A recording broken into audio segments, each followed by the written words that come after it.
பெரம்பலூரில் திருமணத்தை மீறிய உறவில் இருந்த பெண்ணை காதலன் கத்தியால் கழுத்தில் குத்தி கொலை செய்த சம்பவம் பெரும் பரபரப்பை ஏற்படுத்தியுள்ளது.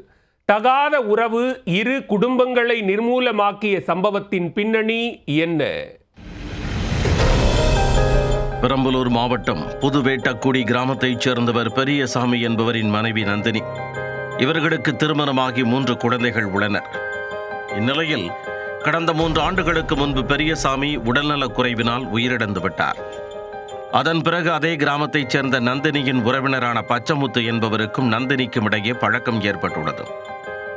ஏற்கனவே பச்சமுத்துவிற்கு திருமணமாகி 2 குழந்தைகள் உள்ள நிலையில் நந்தினியுடன் நெருங்கி பழகி வந்துள்ளார்.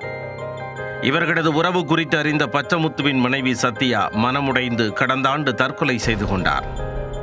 இதனிடையே நந்தினி பெரம்பலூர் பாரதிதாசன் நகரில் வாடகைக்கு வீடு எடுத்து தங்கி பெரம்பலூரில் உள்ள பிரபல பேக்கரி ஒன்றில் வேலை செய்து வந்துள்ளார்.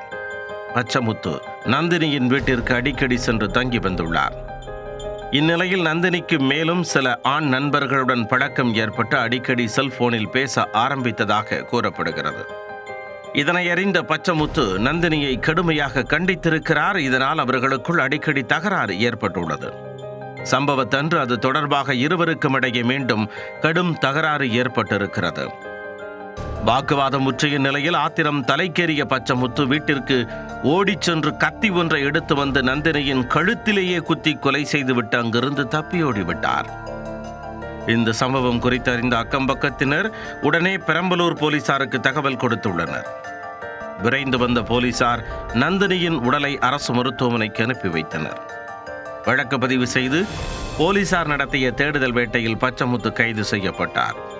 திருமண பந்தத்தை மீறிய உறவு இரு குடும்பத்தை நிர்மூலமாக்கிய சம்பவம் பெரம்பலூர் பகுதியில் பரபரப்பை ஏற்படுத்தி இருக்கிறது.